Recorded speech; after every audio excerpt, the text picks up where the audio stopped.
ये बात मैंने इसलिए कही कि आपको मुझे बहुत भीतर तक, हमारी चेतना के सबसे गहनतम तल तक इस बात का ज्ञान, इस बात का बोध, इस बात का अनुभव हो जाए कि हम जिस इष्ट की शरण में हैं वो सर्वसमर्थ है, सर्वसमर्थ।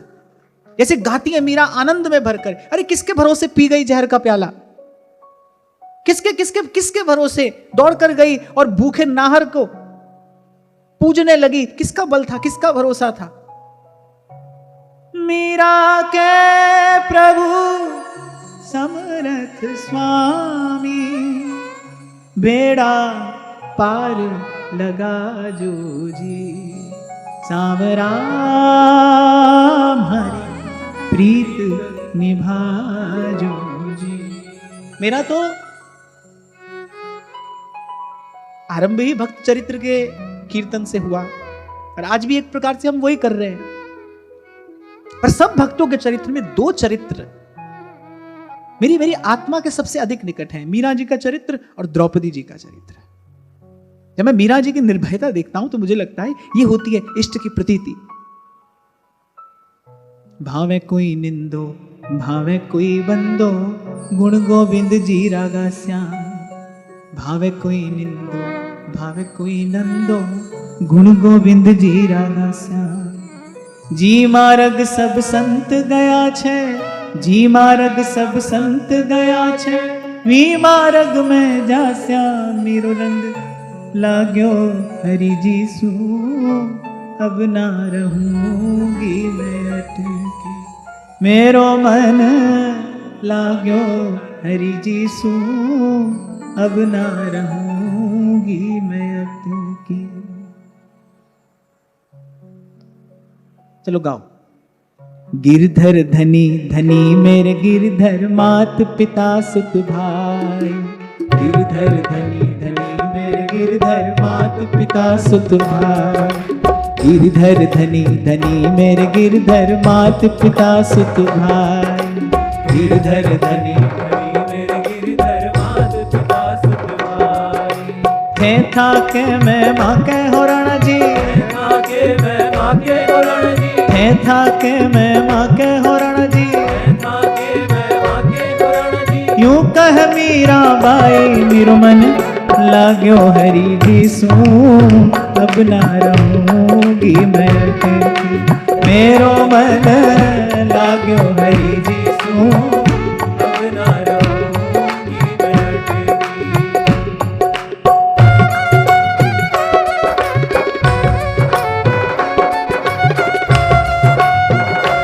हरि बोल।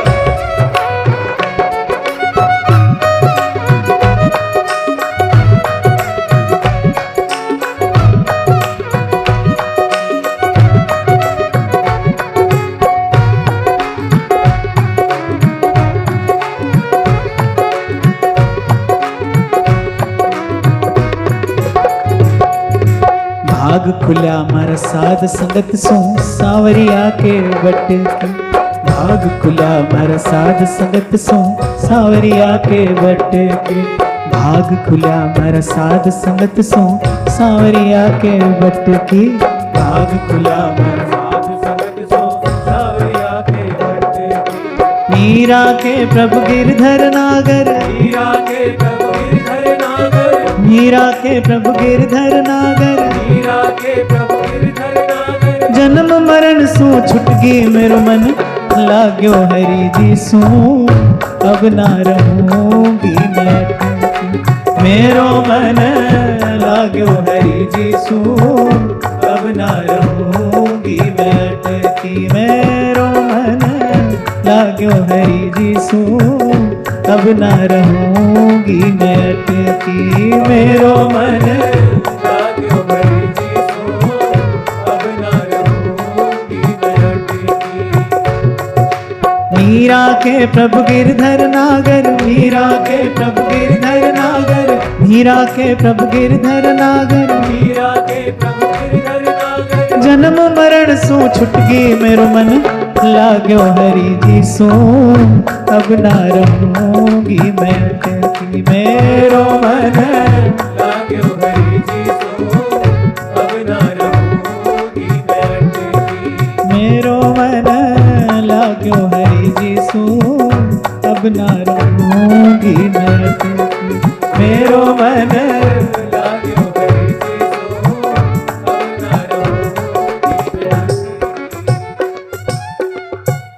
शब्द में बार बार क्यों गाता हूं, आपसे गवाता हूं, क्योंकि इसके मूल में प्रतीति है। ये किसी कवि की कविता नहीं है। अगर ये किसी कवि की कविता मात्र होती तो काल इसे कब का समाप्त कर चुका होता। ये कोरी कोरी प्रतिभा का कोई चमत्कार नहीं है। इसके मूल में प्रतीति है, इसके मूल में अनुभव का प्रकाश है।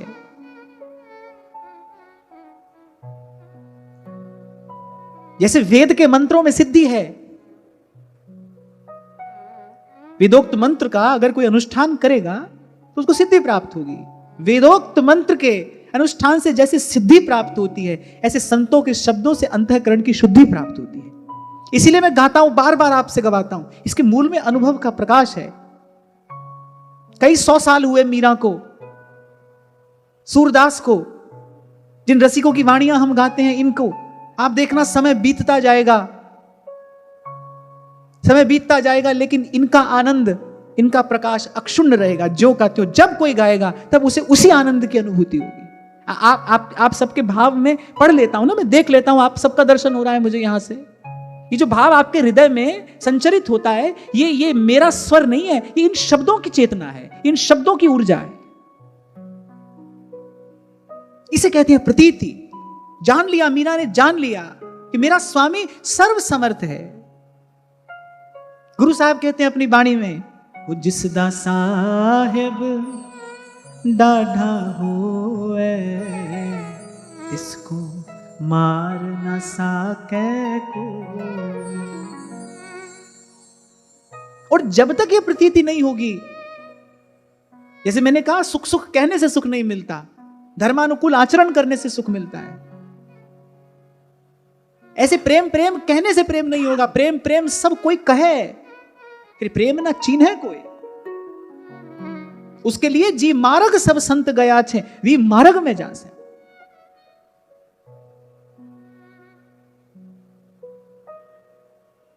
इसलिए आरंभ में मैंने कहा, कोई पूछे कि आप बार बार कहते हैं लक्ष्य पवित्र हो, लक्ष्य पवित्र हो। पवित्र लक्ष्य किसे कहते हैं? सत्य का अनुभव पवित्रतम लक्ष्य है। मुझे सत्य का अनुभव हो, मैं इस असत से, इस मिथ्या से मुक्त हूं, यह पवित्र लक्ष्य है। इसके लिए पुरुषार्थ करना है, इसके लिए मेहनत करनी है। मेहनत तो बहुत की हमने, तन मन दोनों जर्जर हो गए मेहनत करते करते। सभी ने मेहनत की है, सब मेहनत कर रहे हैं। जिससे पूछो उसकी कहानी यही है। हमने बड़ी मेहनत की, बड़ा जीवन संघर्ष से भरा रहा, सबकी अपनी अपनी यही कहानी है। मिला कुछ भी नहीं। बड़ा ही अन्याय हो रहा है भाई भगवान के दरबार में। आप मेहनत ही करे जा रहे हो, वो आपको कुछ दे ही नहीं रहा है। आप सुख सुख करते मरे जा रहे हो, आपको सुख मिले ही नहीं रहा है। तो बड़ा अन्याय कर रहा है भगवान। क्या करें ना, करने में भूल हो रही है, भारी भूल हो रही है, छोटी नहीं भारी भूल। तो ये जो आज हमने चर्चा की, बड़े ध्यान रखने की छोटी सी बात है। जानने से प्रतीति होगी, प्रतीति से प्रीति होगी, और जाना जाएगा गुरु की कृपा से। गुरु जनाएगा। और हम बड़भागी हैं, हमको मिल गया ऐसा गुरु, हमको मिल गए महाप्रभु जी। शरण दी हमको, हृदय से लगाया, उठाकर जगत से विपिन में रमाया। और कर क्या रहे हैं? हटाकर विषय पंख को धीरे धीरे प्रियालाल के प्रेम सर में नवाया। जिन्होंने ललित नेह नाता निभाया, उन्हीं व्यास नंदन की जय बोलते हैं।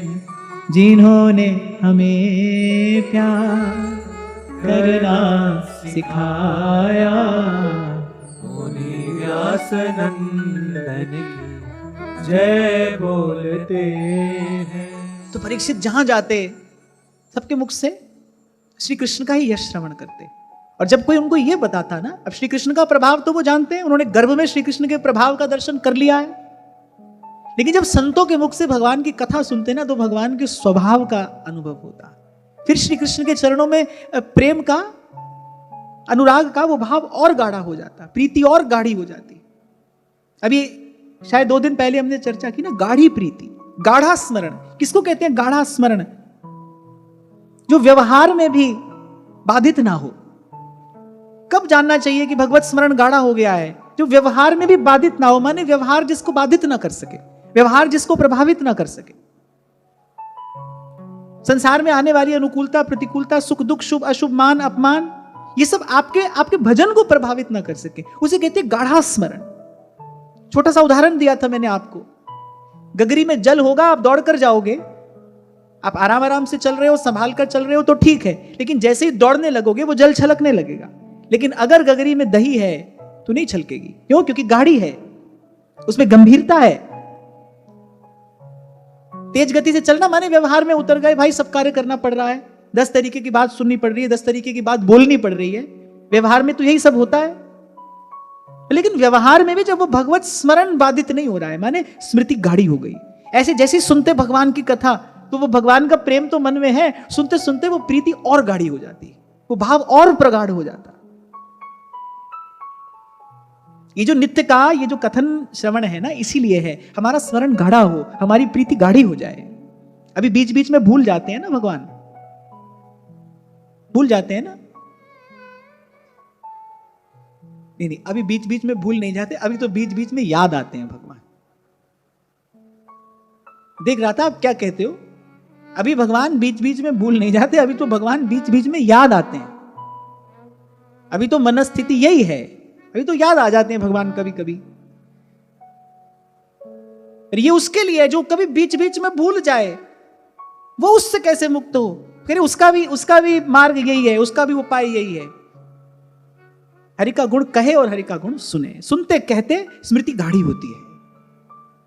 और आप देखना, जहां से आज हमने चर्चा आरंभ की, कुछ नहीं बदलेगा, बाहर कुछ नहीं बदलेगा। जब बदलेगा आपके भीतर कुछ बदलेगा, और जब अगर कभी भीतर बदलेगा आप देखोगे भाई वही तो सब लोग हैं, वही तो सब स्थान हैं, वही सब स्थितियां हैं, परिस्थितियां भी वही हैं, लोग भी वही हैं, आप अछूते हो गए। बार बार संत एक उदाहरण देते हैं, संसार में रहना जैसे जल में कमल रहता है, निर्लिप्त। यही लक्ष्य है, यहीं तक पहुंचना है, यहीं तक पहुंचना है। सुख दुख का समाधान यही है, उससे अछूते हो जाए हम, निर्लिप्त, कमल पुष्प के जैसे। इसलिए थोड़ी नहीं भाई, बड़ी भारी महिमा है, बड़ी भारी महिमा है हरि का गुण गाने की, हरि का गुण कहने की। महाप्रभु तो कह रहे हैं, ताते भैया मेरी सौ। पूरी वाड़ी में अगर महाप्रभु जी ने सौगंध देकर कोई बात कही है तो यही कही है, ताते भैया मेरी सौ कृष्ण गुण संचू। यानी लोक परलोक में सुख का साधन यही है। अंतिम बात महाप्रभु यही कहते हैं, इस लोक में भी और परलोक में भी सुख का साधन यही है, कृष्ण गुण संचू। आगे यही प्रसंग आने वाला है। तो जब महाराज परीक्षित निकले दिग्विजय के लिए, चारों ओर श्री कृष्ण का यश, श्री कृष्ण की कीर्ति श्रवण करते करते हृदय में भाव और गाढ़ा हो रहा है, भाव और गंभीर हो रहा है।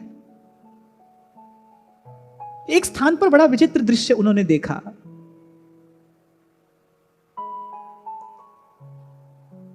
अब ये कथा जो है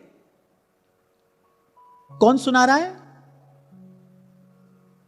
सूत जी सुना रहे हैं, शौनक आदि ऋषियों से। अब सूत जी ये कथा कह रहे हैं कि महाराज परीक्षित ने एक बार कलयुग को शूद्र के रूप में एक राजा का रूप धारण किए देखा और फिर उसको दंडित किया। अब जब सूत जी ने यह बात बताई तो शौनक जी ने एक प्रश्न पूछा, बोले मार ही क्यों नहीं दिया, दंड देकर छोड़ क्यों दिया? महाराज परीक्षित तो समर्थ थे, कलयुग का नाश ही कर देना चाहिए था। फिर यहां एक बात बड़ी प्यारी मुझे मिली। शौनक जी ने यह प्रश्न तो पूछा, लेकिन क्या कहते हैं साथ ही साथ, तत्कथ्यताम महाभाग यदि कृष्ण कथाश्रयम्। कह रहे मैंने आपसे पूछ तो लिया है, लेकिन अगर भगवान की लीला से, भगवान की कथा से, भगवान की वार्ता से मेरे प्रश्न का कोई संबंध हो तो ही आप मुझे उत्तर देना। मैंने तो ऐसे ही उत्सुकता अवश्य आपसे पूछ लिया कि महाराज परीक्षित ने कलयुग को मार ही क्यों नहीं दिया, उसको नष्ट ही क्यों नहीं कर दिया, दंड देके छोड़ क्यों दिया? पर आपसे हम कह रहे हैं महाराज कि अगर इसका श्री कृष्ण की कथा से कोई संबंध हो, भगवत वार्ता से इसका कोई संबंध हो, मेरे प्रश्न से आप उत्तर के स्वरूप में भगवान की कोई बात बताएं, तब तो आप मुझे मेरे प्रश्न का उत्तर देना, अन्यथा आप इसे छोड़ देना।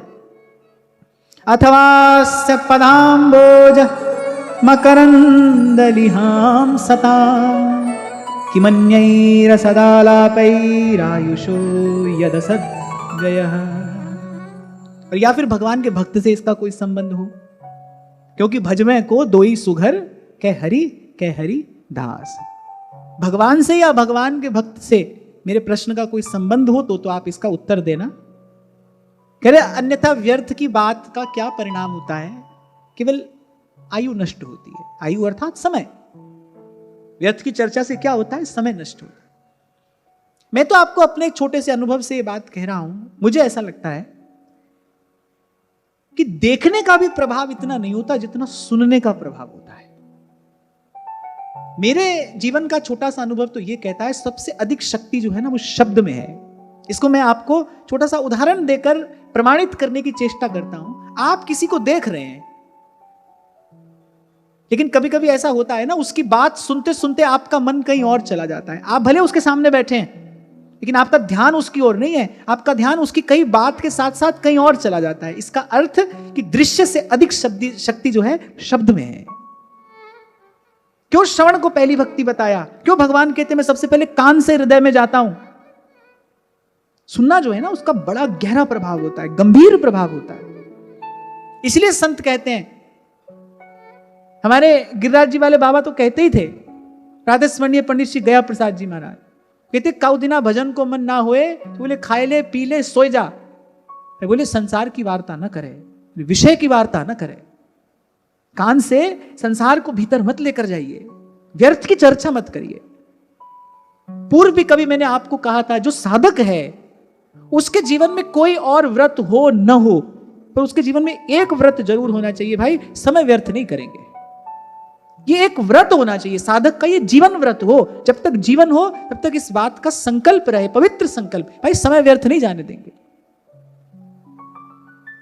और मैं आपको बड़े विश्वास के साथ ही बात कह रहा हूं, इस एक संकल्प के करते ही आप अपने जीवन में आमूल चूल परिवर्तन देखेंगे। एक संकल्प से समय का आदर करिए। क्यों? क्योंकि ये आपकी मेरी प्रत्येक चेष्टा, प्रत्येक वृत्ति, ये जीवन काल के ही तो अधीन है।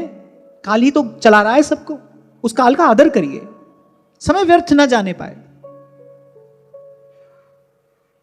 कोई व्यक्ति व्यापार में ऐसी जगह पर धन नहीं लगाता जहां से उसके लौट के आने की कोई संभावना ही ना हो। कोई नहीं लगाता है, बुद्धिमान व्यक्ति तो नहीं लगाता, वहीं लगाता है जहां से वो बढ़ के लौट कर आए। तो आप ध्यान रखना, संसार में जो आप समय इन्वेस्ट कर रहे हो ना, कोई रिटर्न नहीं है उसका, नुकसान तो है। You may be in debt some time, किसी समय हो सकता है ऋण और चढ़ जाए, हानि तो उसकी है और लाभ कोई नहीं है। लेकिन यहां जो आप समय लगा रहे हो ना, ये बड़ा अच्छा इन्वेस्टमेंट है। ये जो आप समय दे रहे हो यहां पर, नाम में, जप में, कथा में, कीर्तन में, सेवा में, ये जो आप समय दे रहे हो ना, ये बड़ा सुंदर, ये श्रेष्ठ इन्वेस्टमेंट है। It will come with a return. कुछ दिन पहले आपसे मैंने कहा था, ये लम्हा तो आकर गुजर जाएगा। ये समय जो आया है ये तो रोज आता है, आकर चला जाता है। ये लम्हा तो आकर गुजर जाएगा, पर इन लम्हों का एक दिन असर आएगा। एक दिन आप इसका प्रभाव देखेंगे अपने जीवन में, कुछ बदला सा मिलेगा आपको। इन लम्हों का एक दिन असर आएगा। इसलिए आपको कहा मैंने कि जो एक एक श्लोक में छोटी छोटी बात जो मिल रही है ना, ये छोटी छोटी बात जीवन में बड़ा काम बनाने वाली बात है। पूछ तो बैठे प्रश्न, कह रहे भाई लेकिन ऐसे ही कोई संसार व्यवहार की चर्चा हो तो आप हमको इसका उत्तर न देना, भगवान की बात हो तो आप बताओ, हरि चर्चा हो तो आप सुनाइए, भक्त की चर्चा हो या फिर भगवान की चर्चा हो। क्यों? मंदस्य मंद प्रज्ञस्य वयो मंदायुषश्च वै निद्रया ह्रियते नक्तम दिवाच व्यर्थ कर्म। ऋषि मुनि कह रहे हैं एक तो आयु थोड़ी है, अच्छा संत जो करता है वो केवल अपने लिए नहीं, वो तो परहित का विचार करके करता है ना। ऋषियों ने एक कथा पूछी सूत जी से। देखो एक और बात मैं यहां पर आपसे कहूं, जो मैं कह रहा हूं ये बात मुझे ऋषिकेश में एक बहुत अनुभव सिद्ध महात्मा ने कही थी। उसने कहा था जो कहा जाता है वो मेरे तुम्हारे लिए नहीं कहा जाता है, वो तो अस्तित्व के लिए कहा जाता है। ये शब्द से अस्तित्व की सेवा है। जिन संतों ने भगवत गुण गाया वो भगवान का गुण गाकर सारे अस्तित्व की सेवा की है। नाम जपत मंगल दिसि दसहूं, मैं जो कह रहा हूं वो मेरे काम आए ना आए, आपके काम आए ना आए, लेकिन ये शब्द अस्तित्व में रहेंगे, कभी ना कभी किसी के काम जरूर आएंगे। हमको जो आज मिल रहा है वो सब संतों की वाणियां इसी अस्तित्व में ही तो है। देखो एक और बात है यहां पर, ये अनुभव की बात है, ये साधना का अनुभव है। किसी बात का, किसी शब्द का अगर हम पर प्रभाव हो रहा है ना, तो वो शब्द केवल वैखरी नहीं है, माने केवल मुख से उच्चारा हुआ शब्द नहीं है, उसकी चेतना कहीं ना कहीं प्रकृति में है। अभी आपसे मैं यही तो कह रहा था ना, मैंने 22 का पद गाया, आप सब भाव विभोर हुए, तो ये केवल स्वर नहीं है ना, उन शब्दों की चेतना प्रकृति में है, वो आप पर अपना प्रभाव दिखाती है, उसके कारण आपके भीतर वो हलचल होती है। जो कहा जा रहा है वो केवल मेरे आपके लिए नहीं है, ये तो अस्तित्व की सेवा है। तभी मेरे तुलसी बाबा ने कहा, भाए को भाए अनख आलस हूं, नाम जपत मंगल दिसि दस। इसीलिए मैं आपसे कह रहा था, सबसे बड़ी शब्द की शक्ति है। जो भगवत गुण संतों ने गाया वो सारे अस्तित्व की, समग्र अस्तित्व की सेवा की है। ये जो संत उठाकर तानपुरा और जीवन भर गाते रहे, अरे उनको तो मिल गया था जो मिलना था, वो तो डूब जाते, डूब गए, पर गाने के लिए थोड़ा बहिर्मुख हुए, वो तो डूब गए थे रस में। डूब कर कोई गा नहीं सकता है, जल में डूबा हुआ व्यक्ति तो बोल भी नहीं सकता, गाएगा कैसे? गाने के लिए तो जल से बाहर आना पड़ेगा ना। रस से थोड़ा बाहर आकर उन्होंने गाया, किस लिए? इस सारे अस्तित्व की सेवा के लिए। वो जो उन्होंने गाया, जो वो शब्द है वो स्पेस में है, उसकी चेतना यहां पर है। इसलिए मैंने कहा मेरे काम आए ना आए, आपके काम आए ना आए, पर मैं तो कहूंगा, कहता रहूंगा, क्योंकि कभी ना कभी ये किसी के काम आया है। मुझे भी किसी का कहा हुआ आज काम आ रहा है ना, ये कहा हुआ भी कभी किसी के काम आएगा।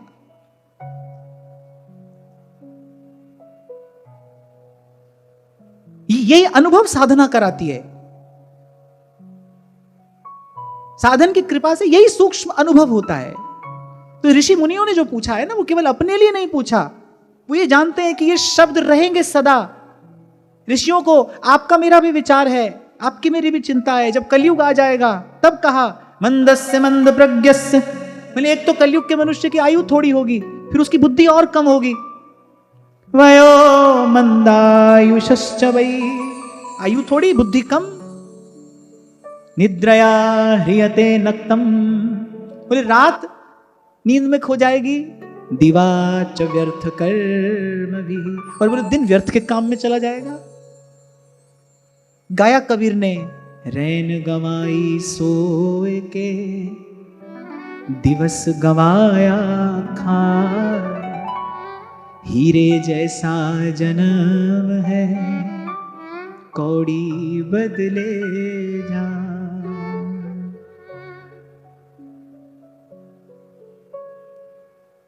तो इसलिए वही कहिए जिससे सबका हित हो। इसलिए कभी कभी आपको संकेत करता हूं मैं मौन की ओर। बड़ा अद्भुत शक्ति संचय होता है मौन से। मौन से अब बुरा मत मानना, पर आप देखना जी दिन भर में कितना कुछ आप बिल्कुल व्यर्थ का ही बोलते हो, उसकी कोई आवश्यकता नहीं है, कोई भी आवश्यकता नहीं होती उसकी, व्यर्थ का ही आप बोलते हैं। व्यवहार से बचने के लिए क्यों कहा जाता है? संसार की निंदा नहीं है, लेकिन व्यवहार में शक्ति का अपव्यय होता है। आप जितना व्यवहार बढ़ाओगे शक्ति का अपव्यय होगा। अब मैं आपसे कह दूं ठीक है भाई, अपने अपने प्रश्न पूछो, मैं उत्तर दूंगा। एक आध व्यक्ति तो कोई भजन की बात पूछेगा, फिर ले आएंगे पीछे पीछे। हमारे घर में होता है, सास ये कहती है, बहू ये कहती है, भाई ये कहता है, बहन ये कहती है, लेकिन वो क्या है? व्यर्थ की वार्ता है वो, उससे क्या होगा? साधु का तो एक काम है भाई, आप जपे और नाम जपावे, सब प्रश्नों का उत्तर तो एक ही है। हमको तो इतनी सी बात समझ में आ गई, निज अनुभव कहाँ खगेसा। कष्ट मेरा हो कि आपका हो, कष्ट मेरा हो, आपका हो, गरुड़ जी का हो, ब्रह्मा जी का हो, किसी का भी हो, सबके रोग की औषधि तो एक है, बिन हरि भजन ना जाहि कलेसा। ये क्या व्यर्थ की बात करनी, क्यों करनी? कि कैसी कैसी शुद्ध प्रज्ञा है ऋषियों की। शौनक जी ने कहा, बोले लेकिन श्री कृष्ण और श्री कृष्ण के भक्तों से यदि मेरे प्रश्न का कुछ संबंध हो तो आप उत्तर देना, अन्यथा इसका विस्तार करने की कोई आवश्यकता नहीं है। हमारे शब्दों में कहा, अदरवाइज जस्ट इग्नोर, इसको छोड़ दीजिए, अनदेखा अनसुना कर दीजिए इसको। और जब हम उत्तरकांड पर चर्चा कर रहे थे ना, तो मुझसे कोई कहे ना पूरी चर्चा के सार स्वरूप क्या आपके पास रहा, तो एक बात मैंने अपने पास रख ली, बारु मथे घृत हो बरु सिकता ते बरु तेल, बिन हरि भजन न भौ तरिए, यह सिद्धांत अपेल, यह सिद्धांत अपेल। इसी कारण पहले आपसे मैं कहता था कि भाई आपके अनेक अनेक प्रश्नों का मैं क्या उत्तर दूं, क्यों उत्तर दूं। देखो ये ऋषि मुनियों की कही बात है, ये कि हमको कोई भी ऐसी चर्चा, ऐसी वार्ता आरंभ नहीं करनी जिसका लक्ष्य फिर कहीं संसार हो जाए, व्यवहार हो जाए। और आपको क्या लगता है, मैं आपको समाधान दे दूंगा कुछ अपनी बुद्धि से, आपका समाधान हो जाएगा? मैं दे भी दूं, पहली बात तो सुनने वाला खबर नहीं मानेगा कि नहीं मानेगा। उसके अनुकूल होगी तो मानेगा, अनुकूल नहीं होगी तो नहीं मानेगा, और फिर कितनी मानेगा। इतने झंझट में पड़ना ही क्यों है भाई, सीधे सीधे हरि भजो। मन माया में फंद रहो, हमारा काम तो एक है, बिसरो गोविंद नाम, कह नानक बिन हरि भजन, कह नानक बिन हरि भजन, जीवन कोने काम, जीवन कोने काम। और फिर मैं तो ये कहूंगा भाई, जो गया सो गया।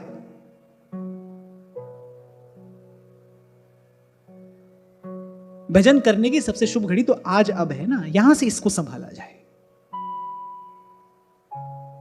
और मैं आपको भाव और भरोसे के साथ ये बात कह रहा हूं, आप आज ईमानदारी से प्रयत्न करिए। आप अपने मन में ये भाव लेकर आइए, भाई प्रभु मुझ पर कृपा करे और मैं अपना अगला जीवन सुधार लूं। आप केवल ईमानदारी से बस अपने मन में इतना शुद्ध भाव लेकर आइए, प्रभु मुझ पर कृपा करें और मैं अपना अगला जन्म सुधार लूं। अरे हम तो ऐसे आचार्य की शरण में हैं जिन्होंने संसार के बीच में ये बात गरज कर कही कि विठल दास के कोटि कोटि अपराध, मैं खेवी आगले पिछले। आप ईमानदारी से निश्चय तो करिए कि अब मेरे जीवन का कोई क्षण व्यर्थ ना जाए।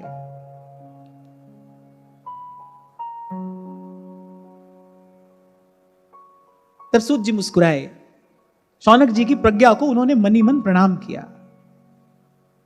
उन्होंने कहा ऐसा श्रोता होना चाहिए, ऐसा श्रोता होना चाहिए, उसके मन में बस केवल भगवद यश सुनने की ही पिपासा हो। भगवान तो भाई कहने वाले के हृदय में भी बैठे हैं और भगवान तो सुनने वाले के हृदय में भी बैठे हैं। कहने वाले का हृदय पवित्र हो, सुनने वाले का हृदय भी तो पवित्र होना चाहिए। भगवान तो वहां पर भी आसन ग्रहण करेंगे। मन तो आपका भी मंदिर है, मेरा भी मंदिर है। और अब माने तो फिर सूत जी ने कहा कि जब दिग्विजय के लिए निकले महाराज परीक्षित, दीर्घ काल तक सुंदर सा शासन, 3 अश्वमेध यज्ञ किए, और जब दिग्विजय के लिए निकले तब उन्होंने कहा कि उन्हें एक बड़ा आश्चर्यजनक दृश्य देखा कि धर्म एक वृषभ का रूप धारण करके, बैल का रूप धारण करके एक पैर से घूम रहा है, और वहीं पर गौ के रूप में पृथ्वी, जैसे पुत्र की मृत्यु से माता दुखी नहीं हो जाती है, पहले ऐसे ऐसे पृथ्वी के नेत्रों से अश्रु झर रहे हैं। उस गौ स्वरूपा पृथ्वी के नेत्रों से अश्रु झर रहे हैं, उसका सारा शरीर श्रीहीन हो रहा है। और धर्म ने पृथ्वी से पूछा कि कल्याणी, तुम्हारी ये दशा किस कारण हो रही है? धर्म ने अनेकों अनेक बातें कही। क्या इसलिए कि बड़ा विपरीत काल, बड़ा विपरीत समय आ गया है? पर धरती का सबसे बड़ा गुण क्या है? धैर्य। इसीलिए कहीं अगर धैर्य की उपमा दी जाती है ना, तो कहा जाता है कि धरती के समान धैर्य, वो सब सहती है धरा। कितना कुछ सहती है और कभी कुछ नहीं कहती, कभी कुछ नहीं कहती, और कितना सहती है। तो धैर्य है ना, ये धरा का गुण है। पर आज जब धर्म ने पृथ्वी को अधीर देखा, यहां भगवान वेदव्यास कह रहे हैं जैसे पुत्र के वियोग से माता दुखी नहीं हो जाती है, पुत्र की मृत्यु जैसे माता को पीड़ित कर देती है, ऐसे ही आज पृथ्वी की दशा है। धर्म से देखा नहीं गया। तब धर्म ने पूछा तुम्हारी ये दशा क्यों है? क्या इसलिए कि बड़ा विपरीत समय आ गया, चारों ओर स्थितियां प्रतिकूल हो गई हैं, धर्म और धर्म का सिद्धांत धीरे धीरे शिथिल पड़ रहा है, विद्या जो है वो दुराचारियों के हाथ में पड़ गई है, विद्या का उद्देश्य अब केवल धर्म विरोधी राजाओं की सेवा करना ही रह गया है। ऐसे अनेक अनेक बातें धर्म ने कही, और फिर अंत में एक बड़ी सुंदर बात कही कि नाना, मुझे लगता है कि तुम्हारे सौभाग्य स्वरूप भगवान तुम्हारा त्याग करके अपने धाम को चले गए हैं, इसलिए तुम इतना व्याकुल हो रही हो, इसलिए तुम इतना अधीर हो रही हो, अन्यथा तुमने तो युग युगों से अपार कष्ट सहा है। तुम्हारे जैसा धैर्य, तुम्हारे जैसी सहनशीलता और किसमें हो सकती है? तब पृथ्वी ने उत्तर दिया। पृथ्वी ने कहा कि जो प्रश्न आप मुझसे पूछ रहे हैं उसका उत्तर तो आपने स्वयं ही दे दिया, आप जानते ही हैं। वो वज्र अंकुश से अंकित वो जो चरण चिन्ह बार बार मुझे प्राप्त होते थे, मैं सौभाग्य के मूल श्री हरि के उन चरणों से रहित हो गई हूं। भगवान मेरा त्याग करके चले गए। मेरे शोक का, मेरी पीड़ा का कारण केवल यही है। अब इसके बाद अगले कुछ श्लोकों में पृथ्वी ने भगवान के कुछ गुण कहे हैं। यद्यपि भगवान तो अनंत गुण निधान है, अनंतानंत कल्याण गुणगण संपन्न श्री कृष्ण है, पर यहां पर पृथ्वी ने भगवान के कुछ गुण कहे हैं। अभी कुछ देर पहले मैं आपसे कह रहा था ना, महाप्रभु ने कहा है ना, ताते भैया मेरी 100 कृष्ण गुण संचू। कृष्ण के वो कौन से गुण? यहां पृथ्वी ने 39 गुण भगवान के तो गिनाए हैं। अनंत अनंत गुणों में ये 39 गुण पृथ्वी ने भगवान के कहे, और महाप्रभु ने कहीं शायद इन्हीं गुणों का संकेत किया है कि इनमें से जो आप अपने जीवन में संचित कर सके, इन गुणों का संचय करिए। मुझे ऐसी बात कहीं और भक्ति साहित्य में पढ़ने को नहीं मिली। भगवान का गुण गाइए ये तो सबने कहा, पर महाप्रभु कह रहे हैं कृष्ण गुण संचू, कृष्ण के गुणों का संचय करिए। ये बात महाप्रभु ने ही कही है। संचय करिए माने ले आइए उनको अपने जीवन में, जैसे हंस चुग लेता है ना मोती। अब आप कहेंगे क्या भगवान के गुण हमारे भीतर आ सकते हैं? अवश्य आ सकते हैं। क्यों? भक्ति भक्त भगवंत गुरु चतुर नाम बपु एक। भक्ति भक्त भगवंत गुरु चतुर नाम बपु एक। मैं पहले भी आपसे कभी कहा करता था, भक्ति कहने को भक्ति है, अरे होने को तो वो भगवान की भी भगवान है, वो तो भगवान का दान करने वाली है। जैसे ही भक्त और भगवान में, जीव और भगवान में जैसे ही भक्ति का संबंध स्थापित होता है, तैसे ही भगवान के गुणों का संचार भक्ति के माध्यम से जीव के हृदय में होने लगता है। कैसे? कैसे नाम रटत आई सब सोही। कैसे हरिवंश नाम रटते रटते जीव रस रूप हो जाता है, उसका जीवत्व भंग हो जाता है, वो श्यामा श्याम की, वो नित्य निकुंज बिहारी की सेवा का अधिकारी हो जाता है। जीव तो नहीं सेवा कर सकता, सेवा में पहुंचने से पहले उसका जीवत्व नष्ट होता है, जीव रस रूप हो जाता है।